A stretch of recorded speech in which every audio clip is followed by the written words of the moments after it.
Assalamualaikum warahmatullahi Waalaikumsalam Waalaikumsalam warahmatullahi warahmatullahi wabarakatuh. Waalaikumsalam warahmatullahi.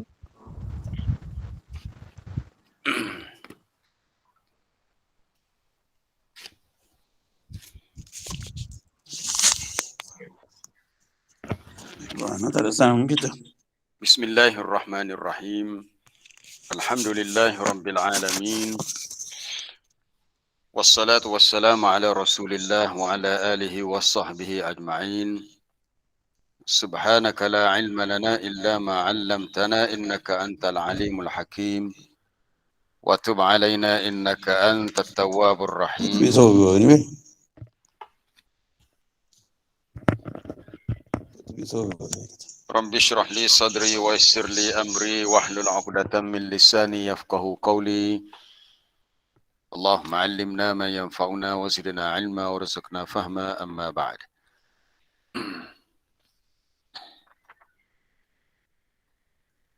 Para jemaah dan sahabat-sahabat yang dikasihi, jadi untuk hari ini, hari Jumaat, 2 Julai 2021, Masihi bersamaan 21 Zulkaidah 1442, untuk sambungan kita hari ini ayat 10 dan ayat 11 dari surah At-Tahrim, iaitu kisah perumpamaan yang Allah Ta'ala buat untuk perumpamaan pertama untuk orang kafir dengan kisah isteri Nabi Nuh dan isteri Nabi Lut yang khianat terhadap suami mereka. Yang kedua, perumpamaan untuk orang-orang yang beriman, iaitu kisah isteri Fir'aun, itu Asyah. Jadi kita ambil hari ini 2 ayat, berbaki 1 ayat lagi, ayat akhir tentang kisah Maryam, itu insyaAllah kita sambung esok lah. Jadi hari ini ayat 10 dan ayat 11. A'udzu billahi minasyaitonir rajim.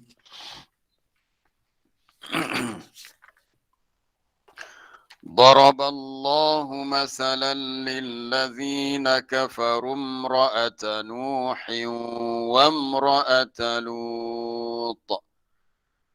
كانتا تحت عبدين من عبادنا صالحين فخانتاهما فلم يغنيا عنهما من الله شيئا وقيل ادخلا النار مع الداخلين وضرب الله مثلا للذين آمنوا امرأة فرعون إذ قالت رب ابن لي عندك بيتا في الجنة ونجني من فرعون وعمله ونجني من القوم الظالمين.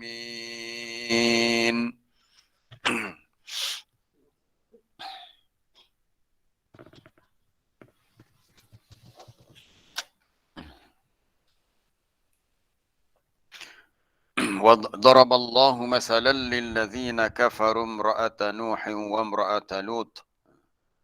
Allah Ta'ala membuat suatu masal. Masal ni suatu perumpamaan untuk orang-orang yang kafir, iaitu tentang isteri Nabi Nuh dan isteri Nabi Lut. Adalah kedua-duanya berada di bawah jagaan hamba kami yang saleh. Maksudnya itu Nabi Nuh dan Nabi Lut. Tetapi kedua-dua isteri mereka telah khianat terhadap suami masing-masing. Falam yughniya anhuma minallahi syai'a. Tidaklah dapat, maka kedua-dua suami mereka walaupun berpangkat Nabi tidaklah dapat memberikan sebarang pertolongan untuk menyelamatkan mereka daripada azab Allah. Wa qila dukhulan nar ma'ad dakhilin, dan dikatakan kepada mereka berdua, yakni di akhirat nanti, masuklah kamu dalam neraka bersama dengan orang-orang yang masuk ke dalamnya. Wa daraballahu masalan lil ladzina amanu imra'ata fir'aun. Allah Taala membuat suatu masal ataupun perumpamaan, perbandingan kepada orang-orang yang beriman. Ini sebenarnya masal ni, tujuan dibawa perumpamaan ni untuk menyatakan tiada mudarat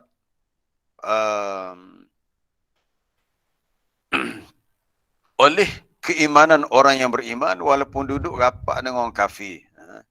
Di sini imra'ata Fir'aun, isteri Fir'aun Asyah, dia beriman walaupun dia isteri kepada Fir'aun yang kafir, tetapi tidaklah memudaratkan keimanannya oleh kekafiran suaminya. Itu dia punya masalnya. Begitu juga dengan ayat sebelumnya, walaupun isteri Nabi Nuh dan isteri Nabi Lut khianat kepada suami mereka, tapi pengkhianatan mereka itu tidak menjejaskan dakwah kedua-dua Nabi itu, bahkan tidaklah memberi manfaat kepada si isteri atas sifat soleh suami mereka apabila mereka itu kufur dan engkar. Adapun Asyah isteri Fir'aun, dia beriman tetapi Fir'aun kafir dan menolak dakwah Nabi Musa alaihissalam, keimanannya tidak terjejas oleh kekafiran suaminya. Lalu Asyah berkata, Rabbi binili indaka baitan. Dalam doanya dia berkata, wahai Tuhanku, binalah untukku sebuah rumah ataupun sebuah mahligai di sisimu dalam syurga. Wa najjini min fir'auna wa amalih. Dan selamatkanlah aku dari Fir'aun dan juga segala perbuatannya, segala perbuatan kufur dan ganasnya itu. Wa najjini minal qaumidz zalimin, dan selamatkanlah aku daripada kaum yang zalim. Itu untuk terjemahan ayat 10 dan ayat 11 dari surah At-Tahrim.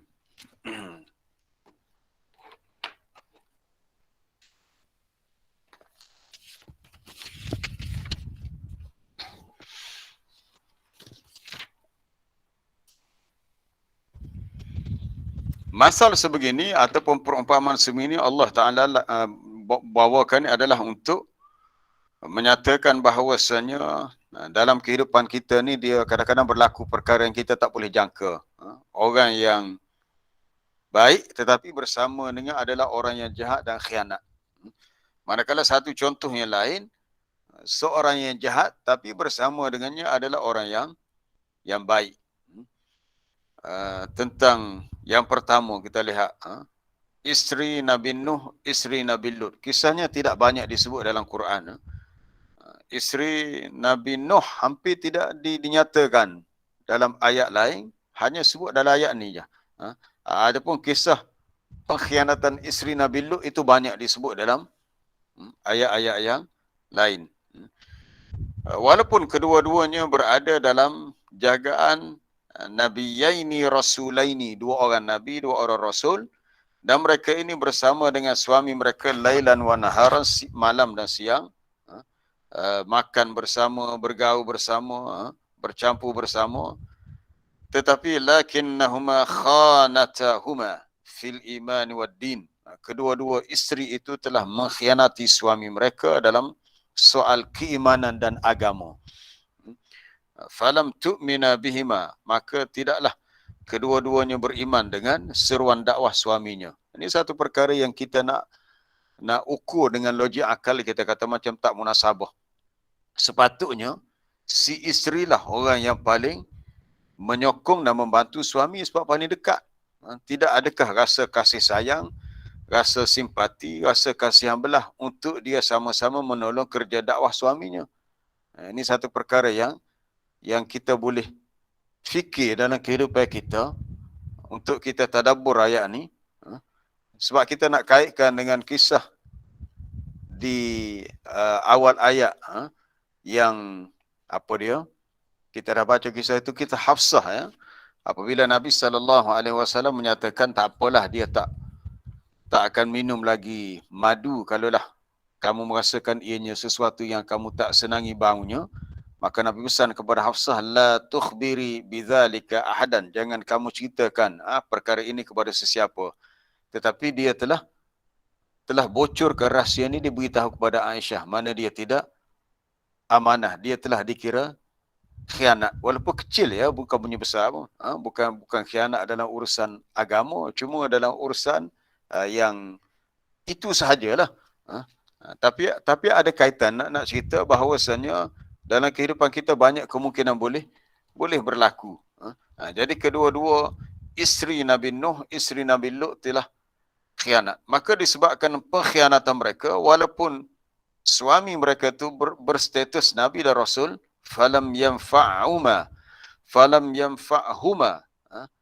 Nuh wa Lut bisababi kaunihima zawjataini lahuma syai'an minan naf'i, tidaklah memberi manfaat, tidaklah dapat Nuh dan Lut, kedua-dua Nabi ini memberi manfaat kepada isteri mereka, sekalipun atas sebab kedudukan isteri mereka tu adalah pasangan mereka.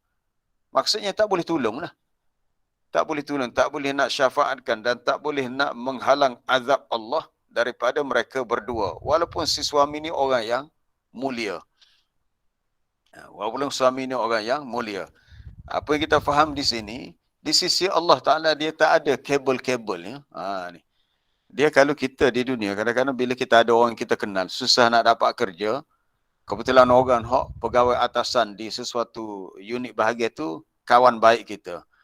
Maka kita boleh guna kabel atas nama kawan baik supaya dia ejah dapat kerja untuk anak kita. Itu tak apalah, itu urusan dunia, guna kabel. Tapi di sisi Allah Ta'ala, Nabi Nuh dan juga Nabi Lut alaihi wassalam tak boleh nak gunakan kedudukan dia sebagai Nabi dan Rasul untuk dia minta, ya Allah tolonglah ni isteri aku. Tak boleh. Kerana kedua-dua isteri mereka telah khianat. Hari ini kita nak bincang tentang sifat khianat yang sangat besar dia punya bahayanya. Apatah lagi kalau dalam kisah Nabi Nuh dan Nabi Lut, yang kedua-dua isteri mereka ni telah mengkhianati seruan dakwah suami mereka. Kita tahu kisah Nabi Nuh panjang, 950 tahun dakwahnya. Salah seorang anaknya tidak beriman kepadanya, itu disebut dalam surah Hud. Isterinya pun sama juga. Soalnya kenapa jadi begitu, ni satu pertanyaan yang kita tak jumpa jawapan dia. Orang Kelantan kata, apa jadi gitu? Kenapa isteri Nabi Nuh khianat kepada suami mereka? Apa sebabnya? Itu suatu jawapan yang kita tak temui. Baik. Adapun tentang pengkhianatan isteri Nabi Nuh kepada suaminya Nuh alaihi salam, ini saya petik daripada tafsir Al-Imam At-Tabari, itu Jami'ul Bayan oleh Imam Tabari. Dia memetik daripada Ibn Abbas, katanya fakhanatahuma, maka kedua-duanya telah khianat kepada suami mereka. Annahuma kanata ala ghairi dihima, kedua-dua isteri itu tidak mengikut agama suami mereka. Fakanat imra'atu Nuh tatla ala sirri Nuh, adalah isteri Nabi Nuh, dia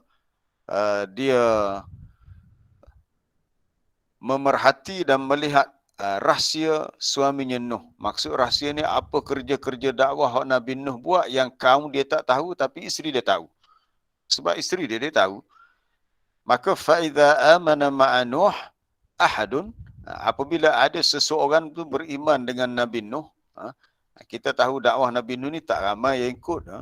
Dia sekitar 70-100 orang, tak ramai lah. Walaupun dakwahnya lama, 950 tahun, tapi yang ikut dakwah dia tu tidak ramai. Jadi apabila ada orang yang nak ikut Nabi Nuh, lalu akhbarat al-jababirah min qaumi Nuh, lalu si isteri dia yang khianat ni pergi cerita kepada golongan jababirah ni, golongan jabbar, orang-orang samsing, pembesar-pembesar kaum yang mencari siapakah yang mengikut dakwah Nabi Nuh, maka mereka akan sekat, mereka akan buat apa-apalah. Ini dia punya kerja dia, khianat dia. Apabila ada orang nak ikut Nabi Nuh, dia sekat. Itulah logiknya kenapa yang jumlah yang ikut Nabi Nuh tidak ramai. Kerana dikhianati oleh isteri dia sendiri. Dan kita pula tak jumpa dalam mana-mana riwayat kata nak bila Nabi Nuh sedar lalu dia bertindak bunuh isteri dia. Tak ada pula. Walaupun yang menyekat dakwah dia adalah isterinya sendiri. Adapun isteri Nabi Lut, ini lain pula kisahnya zaman yang lain. Idza dhafa Lutan ahadun, apabila Nabi Lut menerima tetamu oleh seseorang yang datang ke rumahnya, ada satu peristiwa di mana beberapa malaikat datang ke rumah Nabi Lut. Sebenarnya malaikat ni datang ada urusan sebab dia dalam perjalanan untuk pergi berjumpa dengan Nabi Ibrahim. Nabi Lut, Nabi Ibrahim pada zaman yang sama. Jadi malaikat ni singgah rumah Nabi Lut dalam bentuk dengan rupa orang lelaki yang sempurna lah, yang baik rupa parasnya, yang menarik. Dan kaum Nabi Lut diketahui mereka ni ada keinginan terhadap kaum sejenis, mereka mengamalkan apa dia kita panggil homoseksual ataupun berlakunya kepincangan dalam perkara itu. Jadi bila adanya lelaki-lelaki yang cantik rupa paras pergi ke rumah Nabi Lut, tiba-tiba isteri Nabi Lut pergi cerita kepada Ahlul Madinah, kepada penduduk di bandar itu, bandar kota Sadum.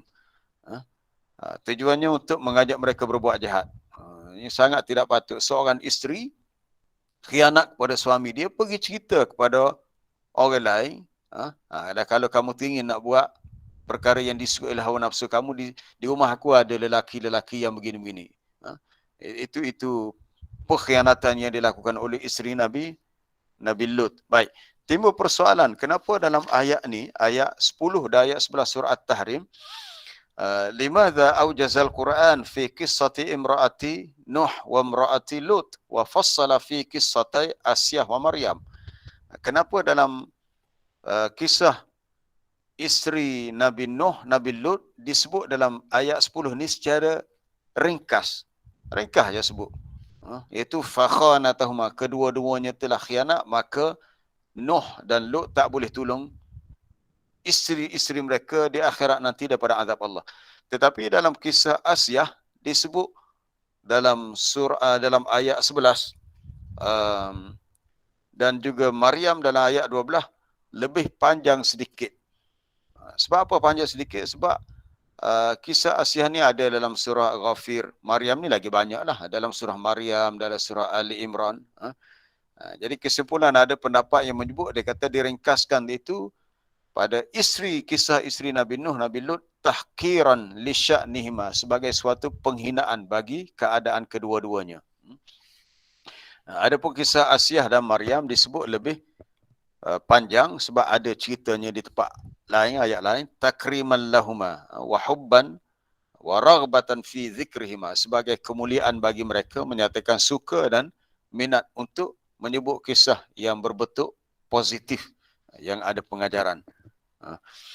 Baik, dalam kisah ni satu pengajaran yang disebut hikmah balighah, suatu hikmah yang sangat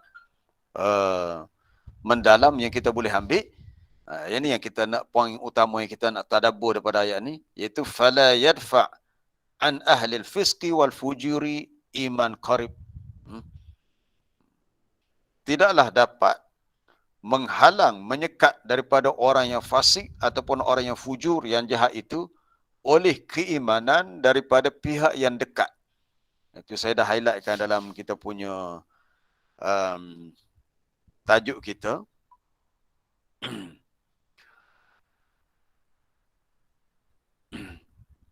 Orang yang fasik, yang jahat tidak dapat dilindungi sekalipun oleh ahli keluarga yang terdekat yang soleh. Di sini yang dimaksudkan fasik dan fujur ialah isteri Nabi Nuh, isteri Nabi Lut. Ataupun tidaklah dapat ditahan, dilindungi mereka oleh si suami yang baik ataupun oleh anak mereka atau penjaga mereka. Jika mereka jahat, jahat mereka tu mereka tanggung akibatnya di akhirat. Jadi macam tadilah, dia tak ada kabel-kabel yang boleh tolong selamatkan. Kalau di akhirat nanti mereka ni mendapat balasan azab, jika ada dalam kalangan keluarga mereka orang-orang yang baik, maka yang baik itu tak boleh tolong mereka.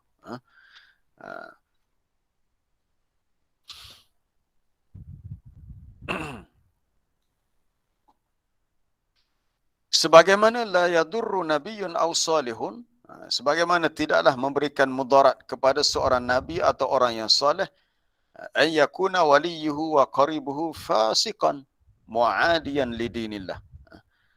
Kalaulah yang menjadi ahli keluarga ataupun orang terdekat dengan nabi, dengan orang yang saleh itu adalah seorang yang fasik yang menentang agama Allah, maka kefasikan dan kejahatan orang-orang terdekat dengan mereka tidak memudaratkan mereka. Kisahnya begini, ada disebut dalam setengah huraian yang lain. Ini kalau kita cari dalam beberapa tafsir ada disebut, sebenarnya kisah isteri Nabi Lut dan isteri Nabi Nuh yang khianat ni adalah ta'ridan bi kuffar Mekah, sebagai suatu bantahan, kepada orang-orang kafir Mekah, kerana mereka itulah istahza'u, mereka telah mengejek-ngejek, ataupun dalam bentuk mereka ni macam buat main-main, buat mempersendakan. Kata mereka, inna Muhammadan yashfa'u lana, sesungguhnya Muhammad itu dapat tolong kami. Tak apalah, di akhirat nanti kalau kami susah dia boleh tolong, sebab dia pun ahli keluarga kami.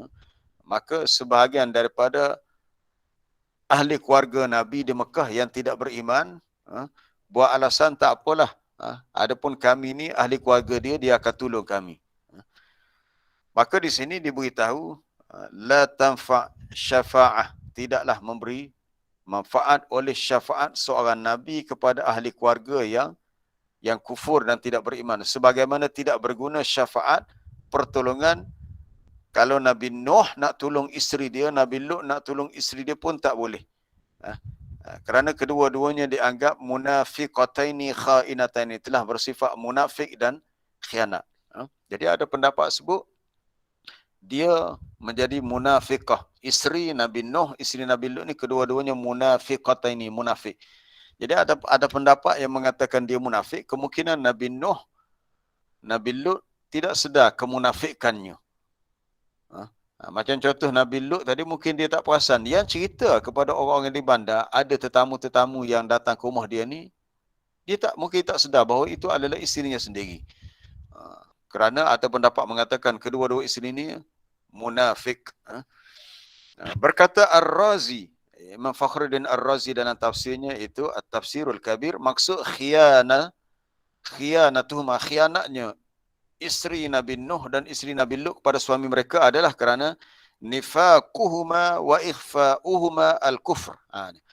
Kerana bersifat nifaq, sifat munafik, sifat kepura-puraan, ataupun kedua-duanya menyembunyikan kekufuran, dan mereka itu bekerjasama dengan kaum mereka untuk menyekat dakwah suami mereka.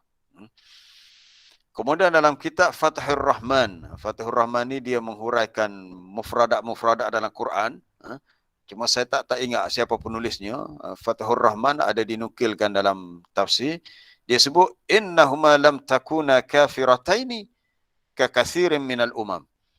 Tidaklah kedua-dua isteri Nabi Nuh dan isteri Nabi Lut ni orang yang kafir seperti mana kebanyakan umat lain yang kafir. Wa innahuma madrabun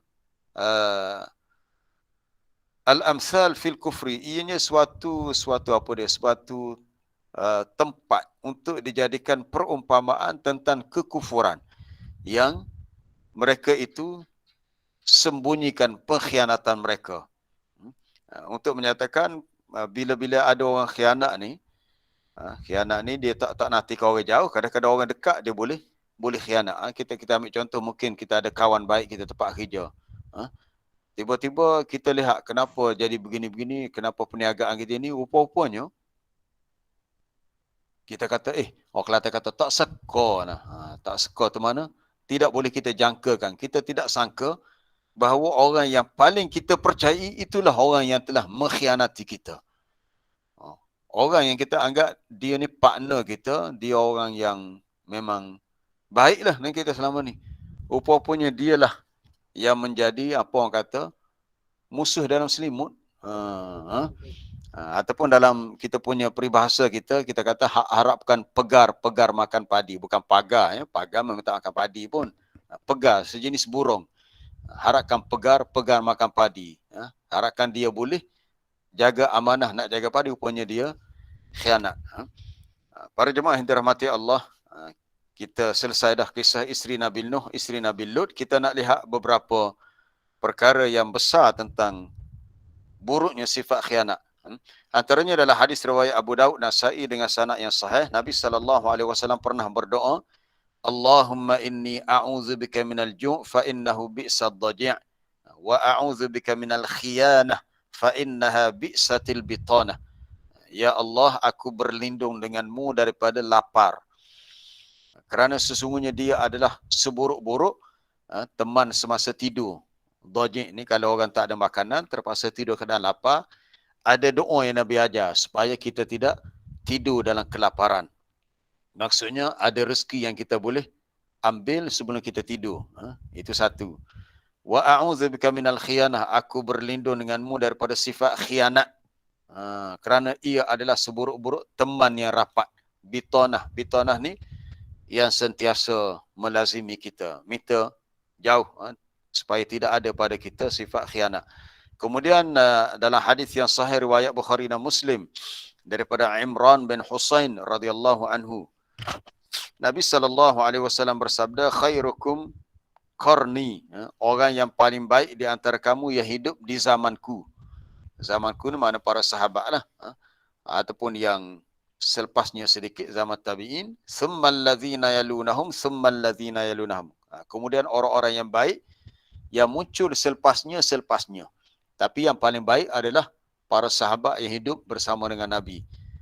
Kemudian kata Imran bin Husain, bila dia dengar Nabi beritahu begitu, dia kata, la adri adzakaran Nabi SAW ba'da qarnaini aw thalatha.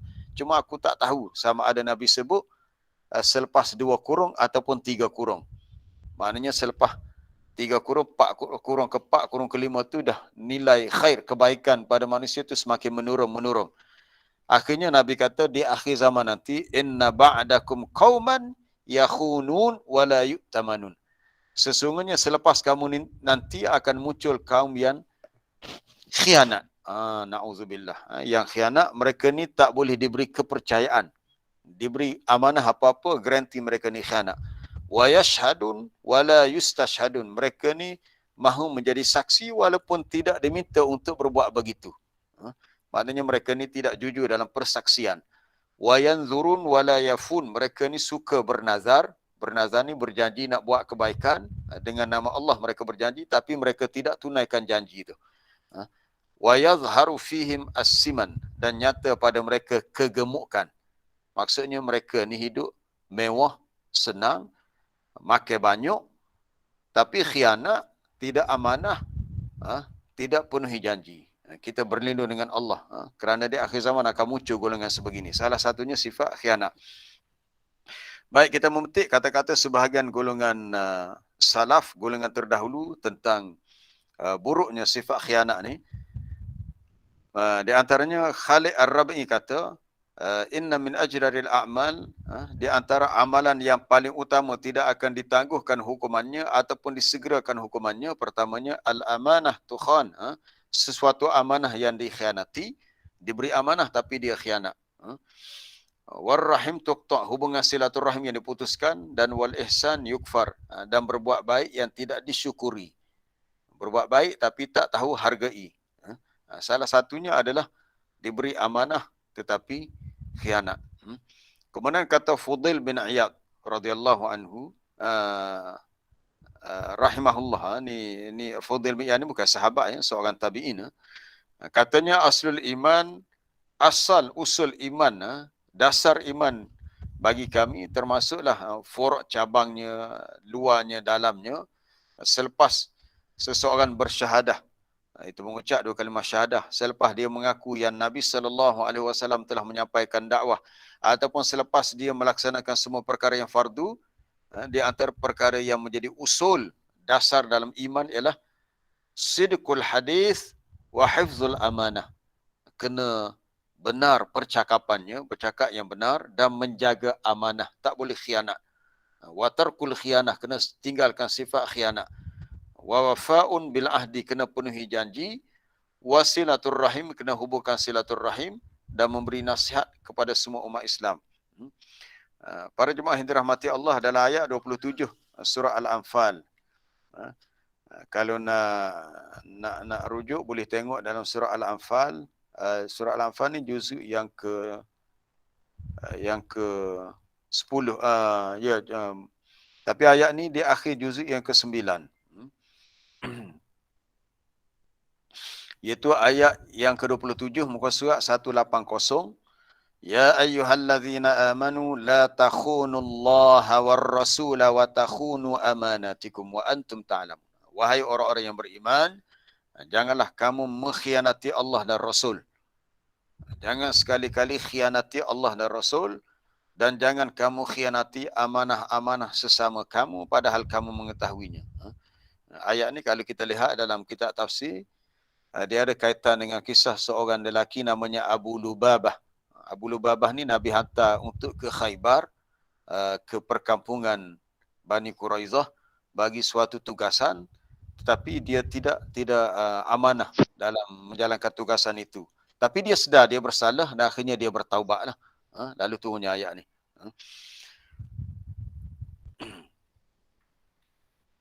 Jadi khianat di sini ialah meliputi, dianya umum, dia mencakupi ataupun merangkumi semua dosa. Bila seseorang khianat, maka dikira dia terlibat dengan dosa, sama ada khianat itu perkara yang kecil atau perkara yang besar. Adapun ayat tu sebut la takhunullah, jangan kamu khianati perintah-perintah Allah.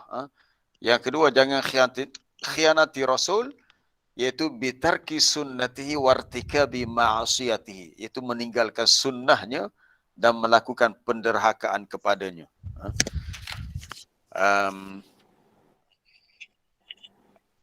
Kalau tuan-tuan pernah belajar, saya rasa bagi ahli jemaah yang biasa dengan kuliah Ustaz Syamsuddin di Masjid Aman, dia ada belajar mengajar kitab Al-Kabair yang disusun oleh Al-Imam Az-Zahabi. Walaupun setengah ulama mengatakan nisbah kitab tu tidak sahih, sebab dalam kitab Al-Kabair, dosa-dosa besar, Kabair mana dosa besar, ada banyak hadis-hadis yang lemah. Tapi ala kulli hal, kesimpulannya kita boleh ambil banyak pengajaran dari sudut yang lain lah.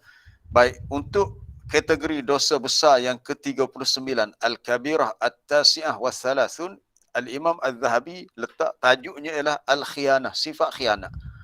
Dosa besar yang ke-39, sifat khianat. Ini kita nak kaitkan dengan kisah khianat isteri Nabi Nuh dan isteri Nabi Lut. Dalam kitab ni, Imam Zahabi bawa ayat ni lah, ayat 27 surah Al-Anfal. Kemudian dalam huraian ringkas tajuk ni, dia bawa hadis tentang tanda orang munafik ni ada 3. Nabi sebut, bila bercakap dia berbohong, bila berjanji dia mungkir janji, wa idza tumina khana, dan apabila diberi amanah, diberi kepercayaan, dia khianat. Kemudian didatangkan satu riwayat hadis daripada Anas bin Malik. Hadis ini dikemukakan oleh Imam Ahmad dalam musnadnya, juga Ibnu Abi Syaibah dalam musannafnya, yang berbunyi la imana liman la amanata lahu. Tidak dikira beriman sesiapa yang tak ada sifat amanah. Wala dina, dan tidak dikira beragama liman la ahda lahu, bagi orang yang tak berpegang kepada janji. Tak pegang pada janji dikira tidak beragama, dan tidak dikira beriman atau sempurna iman bagi orang yang tidak ada sifat amanah ataupun sifat khianat. Kemudian ayat 58 surah An-Nisa, kewajipan menunaikan amanah dan jangan sekali-kali khianat. Ayat yang berbunyi innallaha ya'murukum an tu'addul amanati ila ahliha wa idza hakamtum bainan nasi an tahkumu bil 'adl. Muka surat 87 surah An-Nisa, juzuk yang kelima, ayat 58. Sesungguhnya Allah Ta'ala memerintahkan kamu supaya menunaikan amanah kepada ahlinya. Ahli itu orang yang perlu kita tunaikan amanah tu. Banyaklah, semakin banyak kita punya tugas kewajipan kita, maka kita punya amanah yang perlu kita tunaikan tu semakin besar. Contohnya kalau kita mempunyai keluarga yang besar, isteri yang ramai, anak yang banyak, maka setiap isteri kita tu adalah amanah kita yang kita kena laksanakan tugas kita. Begitu juga dengan anak-anak kita. Kalau kita pegang jawatan, kita kata sebagai ketua, kalau di masjid kita sebagai imam, kalau kita jadi penghulu kampung, ataupun yang lebih besar lagi orang yang jadi wakil rakyat, ataupun yang jadi menteri besar, lebih besar lagi jadi Perdana Menteri, dia punya amanah tu sangat besar. Semakin besar dia punya tugasan yang ditanggung, maka amanah tu semakin besar, dan jika dia khianat, kadar dosa yang ditanggung pun besar juga. Jadi dalam ayat ni Allah Ta'ala memerintahkan supaya amanah itu ditunaikan kepada yang mempunyai amanah. Dalam hadis yang sahih, ada satu kisah ketika Nabi SAW bersama para sahabatnya, datanglah seorang Arab Badui. Tiba-tiba dia bertanya, Matas sa'ah, bila kiamat? Dia secara adabnya dia tak boleh terus bagi soalan. Sepatutnya dia kena minta izin dulu nak bagi soalan. Sebab Nabi tengah bercakap dengan sahabat-sahabat yang lain. Jadi Nabi tak peduli, Nabi tak jawab soalan dia tu. Ada sahabat kata mungkin Nabi tak dengar. Mungkin Nabi dah dengar tapi dia tak suka untuk diberi soalan ketika dia tengah bercakap.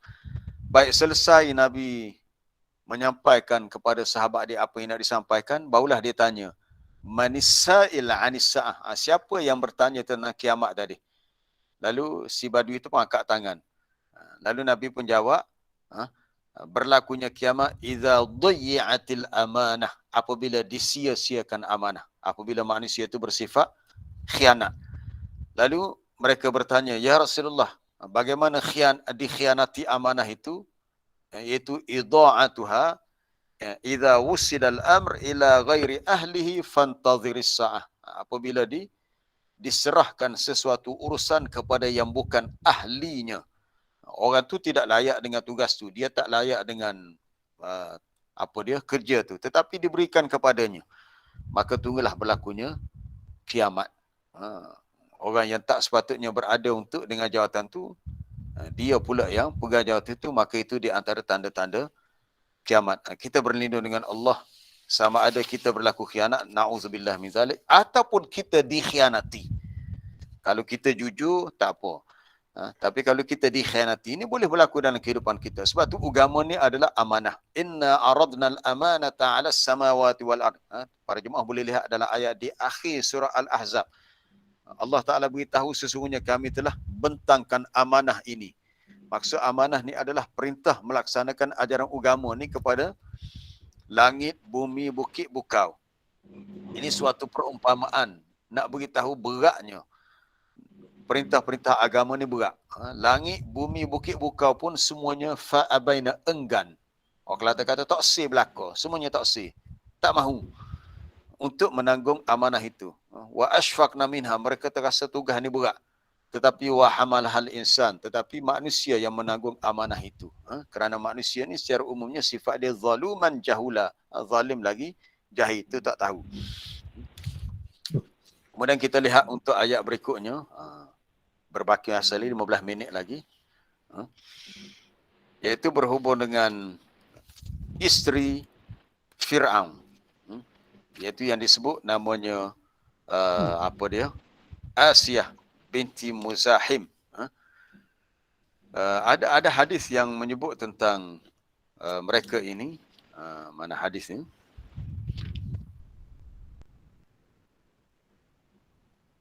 Hadis yang diriwayatkan oleh Imam Ahmad dalam musnadnya daripada Ibn Abbas. Suatu hari katanya, khatta Rasulullah sallallahu alaihi wasallam fi ardi arba'ata khututin. Dia kata satu hari Nabi buat garisan di atas tanah.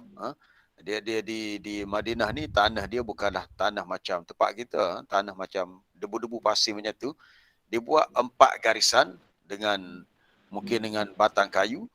Lalu Nabi tanyalah, atadruna ma hadha? Mu tahu tak apa ni? Aku nak cerita apa dia ni. Sahabat kata, Allah wa rasuluhu alam. Allah dan Rasul lebih tahu. Lalu kata Rasulullah, afdalu nisa'i ahlil jannah wanita-wanita ahli syurga yang paling utama ada 4. Dia tak sebut 4 tapi ada 4 orang nama disebut. Pertama, Khadijah binti Khuwailid, isteri Nabi lah, radhiyallahu anha. Kemudian anaknya Fatimah binti Muhammad radhiyallahu anha. Kemudian yang ketiga, Maryam ibnatu Imran, Maryam binti Imran. Dan akhir sekali Asiyah binti Muzahim imra'atu Fir'aun.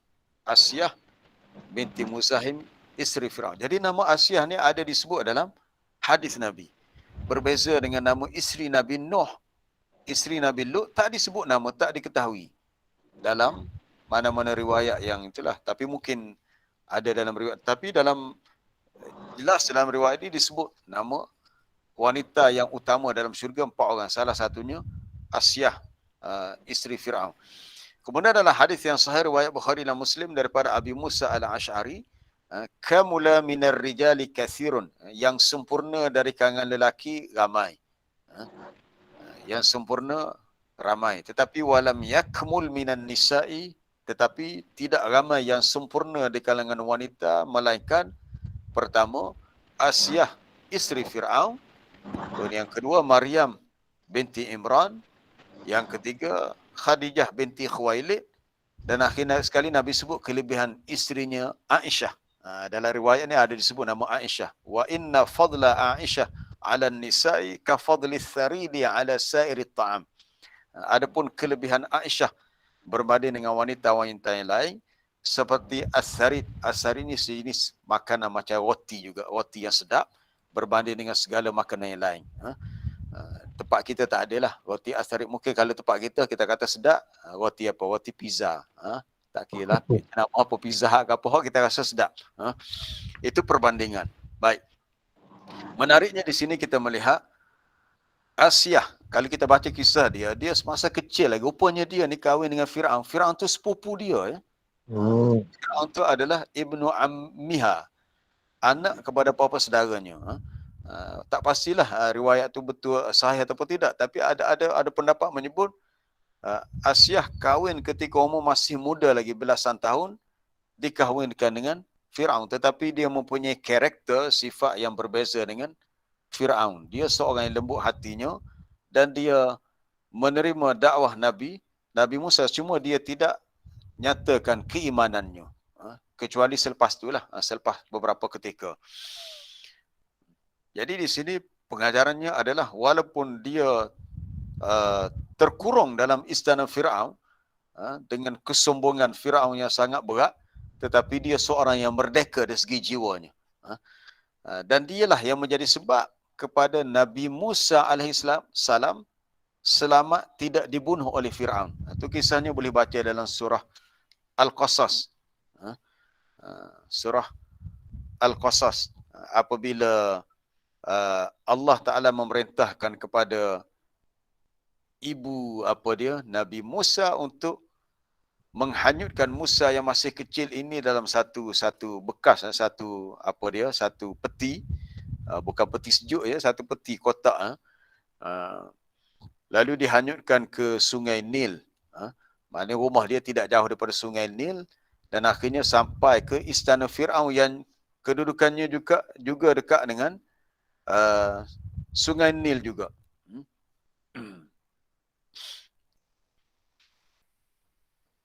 Itu dengan perintah daripada Allah. Kemudian bila peti itu sampai dan faltaqatahu alu Fir'aun, lalu diambil peti itu oleh orang-orang dalam istana Fir'aun, lalu menimbulkan rasa permusuhan dan duka cita. Lalu waqalat imra'atu Fir'aun, berkatalah isteri Fir'aun, Asiyah, qurratu ainin li walak, si anak ni menjadi penyejuk mataku dan untukmu. Sebab mereka dah lama kahwin. Fir'aun ni tak ada anak, walaupun dah kahwin lama dengan Asiyah, ditakdirkan tak ada anak, tak ada cahaya mata. Jadi tak pelik kenapa dia ni tak ada kasihan belas apabila dia diberitahu oleh dia punya tukang-tukang tenung dia, tukang-tukang tilik nasi Al-Kahanah, bahawa akan lahir di kalangan Bani Israel seorang anak lelaki yang akan menjatuhkan kerajaannya. Maka dia mengisytiharkan mana-mana anak lelaki yang lahir perlu dibunuh, disembelih. Disembelih. Maka perkara ini menimbulkan rasa ketakutan dalam kalangan Bani Israel. Lalu sebahagian pembesar Fir'aun beri cadangan. Dia kata tak boleh. Dia kata tak boleh bunuh semua. Macam inilah. Dia kata ada hari kita bunuh, ada hari kita tak bunuh. Jadi pada hari tahun kelahiran Nabi Musa, tahun di mana anak-anak lelaki akan dibunuh. Lalu pembesar-pembesar Fir'aun ni sampailah ke kampung ibu Nabi Musa. Sampai kampung tu, maka Nabi Musa mendapat ilham daripada Allah untuk dihanyutkan ke laut. Jadi hanyut bukan laut, sungai Nil. Lalu bila sampai peti tadi, Asyah yang melihatnya kata la taqtuluhu asa an yanfa'ana aw nattakhidahu walada. Jangan bunuh dia. Boleh jadi kita dapat manfaat daripadanya, kita jadikan ia sebagai anak. Dia bunuh anak-anak Bani Israel supaya tidak ada orang yang menjatuhkan kerajaannya. Tetapi kehendak Allah, tiba-tiba yang akan menjatuhkan kerajaannya dibesarkan dalam istananya sendiri. Jadi Nabi Musa dibesarkan dalam istana Fir'aun sehingga umurnya mencecah 18-19 tahun. Sebab itu bila Nabi Musa berdakwah, Fir'aun kenal Nabi Musa. Dia kata, aku kenalmu sebab mu dibesarkan dalam istana aku. Itu kalau kita baca dalam surah Al-Syu'ara kan, di awal surah Syu'ara tu, Fir'aun kata apa dia? Wa fa'alta fa'latakal fa'alta apa dia? Apa dia ayat tu dalam surah Asy-Syu'ara. Qala alam nurabbika fina walidan wa labista fina min umrika sinin. Tidakkah kami yang telah mengasuh kamu dalam istana ni walidan semenjak kamu masih walak kecil lagi. Dan kamu telah berada beberapa tahun daripada umurmu dalam istana ni. Tapi kita melihat besarnya peranan Asyah. Bila dia kata la taqtulu, jangan bunuh, maka selamatlah Nabi Musa daripada dibunuh. Kemudian setelah Nabi Musa meningkat dewasa sedikit dan dilihat Nabi Musa ni semakin cerdik, ada satu cerita lah. Dikatakan suatu hari bila Nabi Musa menangis kuat, Fir'aun pun akak dukung Nabi Musa tarik janggut Fir'aun. Dia katakan betul atau tidak tak tahulah. Sehingga dia nepik sakit. Dia kata ni apa budak ni begitu kuat, tarik dia punya janggut dia. Lalu dibuatlah tes ujian. Dia kata kalau budak ni cerdik, dia tak akan makan bara api ni. Kalau dia tak cerdik, dia akan makan. Maka diberi dua makanan, satu buah-buahan, satu bara api. Dalam kisah tu disebut Nabi Musa mengambil jamrah. Bara api itu yang panas. Lalu meleculah lidahnya, menyebabkan dia tidak boleh berkata-kata dengan fasih dan lancar. Lalu Fir'aun kata, oh kalau ni dia budak tak cerdik, maka aku tak jadi bunuh dia. Asyah binti Muzahim. Satu kisah yang menarik. Oleh kerana dia dibesarkan pula. Dia dikurung ataupun terkurung dalam istana Fir'aun. Maka dia berdoa kepada Allah. Itulah munasabahnya doa dia. Dia kata, Rabbi bnili indaka baitan. Wahai Tuhanku, binalah untuk aku sebuah rumah dalam syurga. Walaupun aku duduk dalam istana, aku tak rasa macam dalam istana. Terkurung dalam istana, terseksa dengan melihat kezaliman Fir'aun. Maka dia minta, ya Allah, di akhirat nanti, binalah untukku sebuah rumah dalam syurga. Jadi apa yang kita nak tadabbur daripada sini? Apa yang perlu kita buat supaya kita juga mendapat kediaman yang hebat dalam syurga sebagaimana Asyah, isteri Fir'aun minta begitu. Asyah dia minta istana yang hebat dalam syurga sebagai ganti daripada istana Fir'aun yang dia terkurung semasa di dunia. Baik, kita macam mana kita? Antara cara untuk kita dapat istana dalam syurga secara khususlah dalam hadis yang disebut oleh Ummu Habibah, sesiapa yang man salla lillah isnataini asyrata raka'atan, sesiapa yang salat kerana Allah 12 rakaat, maksudnya salat sunat rawatib, maka Allah Ta'ala bina untuknya sebuah rumah, sebuah kediaman seperti istana atau lebih lagi lah dalam syurga. Itu merujuk kepada salat sunat rawatib, itu boleh rujuk dalam hadis Ummu Habibah. Kemudian yang kedua, orang yang meninggalkan daripada suka berdebat. ada dikemukakan hadis tu oleh tak silap oleh Abu Daud ataupun Tirmizi dan Imam Munziri dalam At-Targhib wa Tarhib, iaitu man tarakal mira, sesiapa yang meninggalkan perdebatan, maka dibina untuknya rumah di fi rabadil jannah, di pinggir syurga. Ada kelebihan perincian dalam hadis tu, sama ada di tengah, di tepi, di atas. Tapi hak di pinggir tu untuk orang yang meninggalkan daripada berdebat, maka dibina untuknya rumah. Kemudian orang yang sabar kalau mati anak yang kecil. Allah Subhanahu Wa Taala bertanya kepada malaikat ketika seorang hamba tu kematian anak kecilnya. Lalu malaikat menjawab, si hamba-Mu itu sabar ya Allah, dia sabar dan dia menyebut kalimah al-istirja'u, inna lillahi wa inna ilaihi raji'un. Maksudnya dia masih dapat memuji Allah ketika dia ditimpa musibah. Maka Allah Ta'ala kata kepada malaikat, ibnu li abdi baitan fil jannah wasammuhu baital hamdi. Binalah untuk si hambaku itu sebuah mahligai dalam syurga dan namakan ia dengan mahligai pujian. Baital hamdi, rumah pujian. Kemudian apa ada lagi? Yang keempat, sesiapa yang, ini hadis riwayat Imam At-Tirmizi, Nabi kata ada satu rumah dalam syurga yang yura zahiruha min batinha wa batinuha min zahiriha. Sebuah kediaman yang dapat dilihat daripada luarnya orang yang duduk dalamnya. Kalau orang duduk dalam boleh lihat keluar. Maksudnya rumah tu dinding dia luksina. Luksina, dinding yang kita duduk dalam boleh lihat luar, duduk luar boleh lihat dalam, nampak dalam. Lalu sahabat tanya untuk siapa? Nabi kata liman atabal kalam, bagi siapa yang elok bahasa percakapannya. Antara salah satunya adalah sesiapa yang bangun salat di waktu malam. Sesiapa yang bagus pergaulannya. Itu pun memberi suatu jaminan yang kita akan dapat kediaman yang khusus atas amalan-amalan kita yang tertentu. Cuma secara umum macam kisah Asiyah tadi, sebagai ganti untuk dia di akhirat, maka dia minta Allah Ta'ala bina untuknya baitan fil jannah.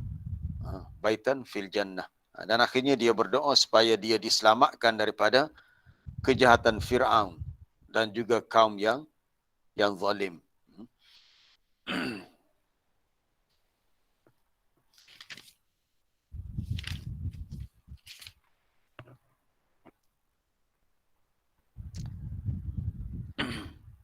Baik, rasa tak ada dah untuk apa huraian ayat ni. Suatu riwayat disebut oleh Anas daripada Qatadah. Ini sebagai tambahan daripada hadis yang sebelumnya. Hasbuka min nisa'il alamin arba'. Cukuplah untukmu daripada wanita-wanita di dunia ini 4 orang. Nabi kata cukup untuk kita jadikan sebagai contoh ikutan, iaitu Maryam binti Imran, Khadijah binti Khuwailid, Fatimah binti Muhammad dan Asiyah isteri Fir'aun, Asiyah binti Muzahim. Jadi sama dengan hadis yang sebelumnya. Kemudian kata Ar-Razi lagi, ada Ar-Razi sebut di sini, dia kata isteri Nabi Nuh, tak tahulah dia ambil riwayat daripada mana, isteri Nabi Nuh ni dinamakan Wa'ilah. Manakala isteri Nabi Lut dinamakan dengan Wahilah. Wallahualam, tak pastilah riwayat tu betul atau tidak. Kemudian dia bagi suatu tambih peringatan, dia kata dalam ayat ni kita faham lirrijali wan nisa ala thawabil azim wal azabil alim. Bagi lelaki wanita ni tak ada bezanya dari sudut ganjaran pahala yang besar dan azab yang pedih. Kalau mereka sama-sama buat kebaikan, mereka sama-sama dapat pahala tanpa mengira jantina lelaki perempuan. Kalau mereka buat salah dan silap, buat dosa, sama-sama dapat azab tanpa mengira lelaki dan perempuan. Sama je. Kemudian antara lain yang disebut oleh Ar-Razi ialah, kita ada, ada seminit lagi. Anna ar-rajula wa in kana fi ghayatis salah fala ya'manul mar'ah. seorang lelaki itu pun sekalipun dia berada pada kemuncak kesalehannya, orang Kelantan kata juh sangat dah dia ni, ghayatis salah, tetapi dia tidak akan aman selamat daripada fitnah wanita. Wala ya'man, bahkan tidaklah aman daripada gangguan dirinya sendiri. Maknanya hidup ni sentiasa diuji. Sebagaimana yang berlaku dalam kisah min imra'atain Nuh wa Lut, kisah dua orang isteri Nabi Nuh dan Nabi Lut. Walaupun Nabi Nuh, Nabi Lut ni nabi lagi, rasul lagi, tetapi mereka juga tidak selamat, diuji dengan wanita, dan wanita itu adalah isteri mereka sendiri yang telah khianat kepada suami masing-masing. Wallahu alam. Ada soalan ke? Assalamualaikum Ustaz. Ya, salam cikgu. Hak yang bina rumah dalam syurga ni Ustaz ada. Ya, ya. Untuk orang sedekah buat masjid ni tak silap ada hadis Ustaz ada. Man bana lillahi masjidan banallahu lahu fil jannah ada. Ya, betul-betul. Terlupa nak sebut tadi, betul. Wallahu a'lam Ustaz. Betul-betul. Ada hadis tu. Sesiapa yang membina masjid, tapi syaratnya ikhlas kerana Allah. Man bana lillahi masjidan. Nescaya Allah Ta'ala gantikan untuknya dengan suatu binaan, rumah ataupun kediaman yang hebat dalam syurga. Ya, ada soalan lain? Assalamualaikum Ustaz. Ya, salam.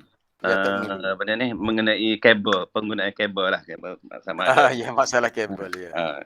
Nak minta masa nak minta kerja lah Pak. Minta kerja lah, kita minta kerja di satu jabatan. Kita guna kabel. Jadi apakah orang yang menggunakan kabel tu salah atau dia yang memberi kabel tu salah? Dan bagaimana dengan kerja dia? Adakah ia halal ataupun tidak? Bagaimana Ustaz? Penggunaan kabel ni kalau tidak memenuhi syarat-syarat untuk melayakkan seseorang tu dapat kerja tu, maknanya dia sepatutnya tak layak lah atas dia punya qualified, dia kelayakan tu tak cukup, tapi disebabkan guna kabel dia dapat kerja tu. Jadi semua pihak yang terlibat dikira bersalah. Dikira bersalah kerana dikira khianat. Sepatutnya yang dapat tu adalah orang yang benar-benar layak. Tak kisahlah dari sudut mencari kerja ke, ataupun untuk tawaran tender terbuka, apa-apa projek, tender terbuka. Tapi disebabkan orang atasan tu dia ada kuasa, maka tender yang sepatut terbuka tu dah macam secara senyap-senyap diberikan kepada orang-orang yang dia kenal ataupun orang-orang yang ada kepentingan dengan dia, kroni-kroni sebagainya. Jadi kalau kabel tu tak ikut saluran yang betul, salah lah. Tapi kalau guna kabel tapi ikut sana betul, tak ada masalah. Bukan masalah pada kabel, tapi masalah sama ada mematuhi syarat-syarat yang diperlukan untuk mendapatkan sesuatu tu. Sebab kabel ni sebagai untuk memudahkan kerja. Tapi kalau kita guna kabel tapi orang tu kata tak boleh, dia ni tak layak, kawan kita ni desak, tolonglah kamu kawan baik. Kata kawan baik sekalipun, tapi anak awak ni tak layak dengan kerja ni sebab dia begini-gini. Tapi kalau kita ni tidak amanah, dengan sebab dia kawan kita, kita memberikan pekerjaan itu kepada anak kawan kita sedangkan dia tidak layak, kita berdosa sebenarnya. Kita berdosa sebab kita tidak amanah. Baik, ada soalan bertulis tadi, kenapa tak diturunkan wahyu? Saya tak pasti itu kenapa. Sebab masih tidak jelas adakah Nabi Nuh, Nabi Lut tahu pengkhianatan isteri dia atau dia tak tahu. Sebab ada pendapat kata kedua-duanya kafiratani, kafir, dan ada pendapat kata kedua-duanya adalah munafik. Munafik mana berpura-pura. Jadi secara zahir dia tunjuk dia tu baik tapi dia khianat. Apakah hikmah kenapa Allah Ta'ala tak beritahu pengkhianatan kedua ni? Itu kita, wallahualam, kita tak pasti itu kenapa jadi begitu. Adakah perlu kita cari orang susah untuk sampaikan bantuan? Ya, boleh, tak ada masalah. Tidak semuanya orang yang susah tu dia boleh untuk meminta. Sebab kaedahnya bila seseorang tu susah, kalau mereka ni benar-benar nak jaga air muka, mungkin mereka tak tergamak nak minta. Itu disebut dalam Quran. Ada golongan yang Allah Ta'ala sebut lil fuqara'il ladzina uhsiru fi sabilillah. Ada orang-orang fakir yang mereka tu layak kita beri bantuan. Tapi kenapa mereka tak minta? Kerana mereka terhalang berada pada jalan Allah. La yastati'una darban fil ard yahsabuhumul jahilu aghniya'a minat ta'affuf. Mereka tak mampu untuk bergerak mencari rezeki di atas muka bumi. Orang-orang yang tidak kenal mereka menyangka mereka kaya kerana mereka ta'affuf, tak meminta-minta. Tetapi mereka ni layak diberi jika diketahui mereka ni miskin. Dan kalau kita nak tahu, kita kena mencarilah. Sama ada kita mencari ataupun kita dapat maklumat daripada sumber yang dipercayai, ada orang miskin di kampung tu, maka kita boleh bantu mereka. Matan hadis orang soleh boleh kalah dengan pujukan wanita. Tak pasti hadis mana tu, tak pasti. Tapi hadis yang sebut tu adalah bukan begitu. Nak hadis tu sebut ittaqun nisa wattaqud dunya. Takutlah kepada fitnah wanita dan fitnah dunia. Dan fitnah yang pertama berlaku pada Bani Israel adalah fitnah an-nisa. Dan fitnah berlaku pada umat Nabi Muhammad ni fitnah harta benda.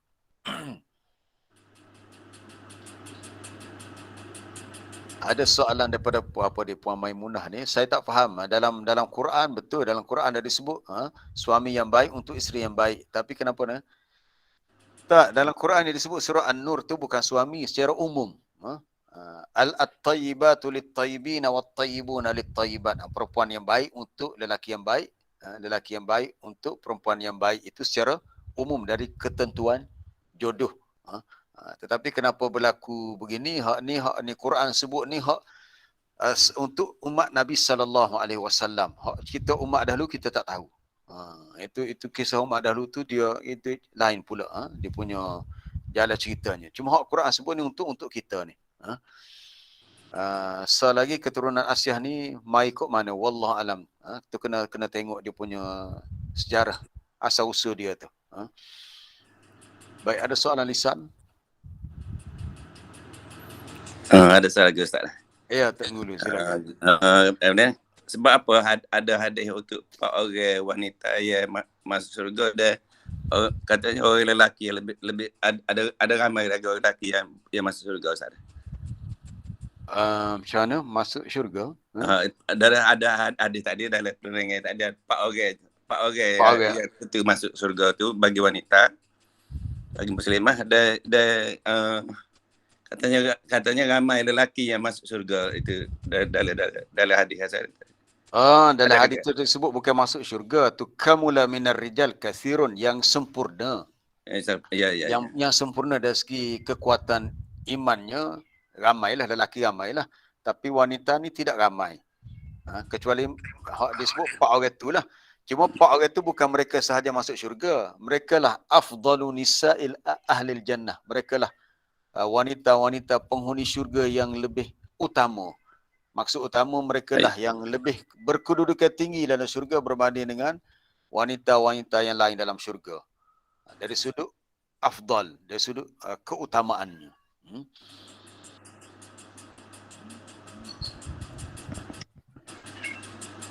Bagaimana orang yang berjawatan mendapat pemberian atas sebab jawatan pangkatnya, adakah dibolehkan? Orang yang berjawatan mendapat sesuatu pemberian yang macam mana tu? Kalau pemberian tu atas tugasan yang dia buat, ini dipanggil dalam bab hadaya al-ummal, dia dianggap macam rasuah, dah tak boleh lah. Katakanlah seorang pegawai tu pergi satu tempat untuk tugasan dia, masa dia pergi tempat tu, orang tempat tu bagi hadiah. Maka dia mendapat 2 perkara. Pertama, gaji atas kerja dia. Dia dah dapat bayaran gaji atas kerja dia. Kemudian dia diberi pula hadiah. Jadi hadiah diberikan itu dianggap sebagai rasuah sebenarnya. Dalam kitab Sahih Muslim dipanggil hadaya al-ummal. Tapi kalau diberi pemberian tu di luar bidang tugas dia, itu harus boleh. Itu suatu pemberian atas jawatan, tak boleh. Tak boleh ya. Itu kalau kita faham sekarang ni macam kita di Malaysia ni kita ada satu badan yang khusus untuk kawal rasuah di Malaysia, itu SPRM, Suruhanjaya Pencegahan Rasuah. Kalau bos kita, tempat kita kerja buat majlis hari jadi, hari jadi anak dia, Kemudian kita sebagai staff bawa hadiah untuk anak dia. Sebenarnya tak boleh. Hadiah yang diberikan oleh staff kepada bos untuk hari jadi anak bos boleh dicas sebagai rasuah. Okey. Baik, minta Ustaz ulang sumber hadis yang semula tadi. Sebaik-baik lelaki boleh lemah dengan wanita, ada fitnah. Tak pasti pula mata hadis ni, tak jelas pula. Doa nak elak daripada khianat tadi. Oh, doa tadi. Allahumma inni a'udzubika minal khianah. Fa innahu bi'satil bitanah. Tak apalah, nanti kita tulis dalam grup kita ya untuk hadis tu. Okey, kita berhenti setakat tu. Dah 7.40 dah ni. Ustaz, sikit lagi Ustaz boleh? Assalamualaikum Ustaz. Ya, salam, ada lagi. Ni sikit lah. Ni. Nak tanya berbalik. Cikgu Nur. Sila cikgu. Kabel Ustaz. Kabel kan? Pakai kabel, ya. Kabel ada. Jadi kita kira kalau cukup syarat beres lah Ustaz deh. Tapi ya. lagu mana dia cukup syarat dah deh. Tapi kita beri anak-beranak kita. Kita pilih anak-beranak kita dulu. Anak-beranak kita tu cukup syarat ke tak? Cukup lah. Cukup syarat. Lepas tu kena tengok adakah tempat kerja tu itu syarikat milik kita sendiri ataupun milik orang lain. Sebab kalau milik orang lain, kita hanya mungkin sebagai ketua cawangan lah kawasan tu, ketua cawangan syarikat ataupun sebagai apa orang kata sebagai apa panggil supervisor ke apa, tak tahulah istilah sekarang ni, sebagai supervisor. Supervisor lah. Supervisor. Baik. Sebenarnya dia melibatkan, dia kena masuk meeting pula. Kalau ada dah nama-nama yang dicalonkan untuk pergi jawatan tu, dia kena masuk meeting pula. Adakah hak ni yang paling utama? Kita kalau kita salah seorang komiti dalam yang menentukan keputusan tu, kita nak mempengaruhi orang lain. Kita kata, oh orang lain tak usah ambil hak ni waris aku ni. Jadi itu salah sebenarnya. Dia mesti, keputusan tu mesti dipersetujui bersama. Kita tak boleh nak mempengaruhi orang lain untuk kepentingan kita, sebab orang yang kita rasa kita nak pilih ni ada orang yang rapat ni kita, anak beranak kita. Jadi untuk elak berlakunya pemilihan tu tidak adil, maka kita serahkan kepada persetujuan ramai. Kecuali kalau syarikat tu milik kita sendiri, itu tak ada masalah. Kita yang asaskan syarikat tu, kemudian kita nak jadikan di bawah syarikat tu anak kita yang jadi CEO-nya, itu suka hati kita lah, sebab syarikat tu hak kita. Tapi masalahnya bila kita bekerja bagi pihak lain, jadi kita kena betul-betul jujur dalam melaksanakan tugas tu. Di antaranya dalam memilih pekerja-pekerja yang perlu untuk mengisi jawatan bila ada kekosongan. Begitu juga dengan isu kenaikan pangkat. Ni banyak kita dengar. Kadang-kadang orang-orang besar orang tu mudah aja. Ahli keluarga tu naik dengan jawatan daripada DG jadi jusa sebagainya. Kalau kita bimbang, kalau dia tak guna saluran yang betul, kita bimbang dia telah salah guna jawatan tu untuk kepentingan dia lah. Jadi dia masuk dalam bab khianat lah. Jadi sama ada dia jujur atau tidak, itu Allah Ta'ala saja yang tahulah. Wallahualam, kita berhenti setakat tu. Terima kasih kepada yang memberikan soalan. InsyaAllah kita sambung esok untuk ayat terakhir penutup surah At-Tahrim tentang kisah Maryam. Panjang kisah Maryam ni. Subhanakallah bihamdika asyhadu an la ilaha illa anta astaghfiruka wa atubu ilaik. Wa sallallahu wasallama ala nabiyyina Muhammad wa ala alihi wa sahbihi walhamdulillahi rabbil alamin. Assalamualaikum warahmatullahi wabarakatuh. Waalaikumsalam warahmatullahi wabarakatuh. Waalaikumsalam Ustaz. Terima kasih. Assalamualaikum.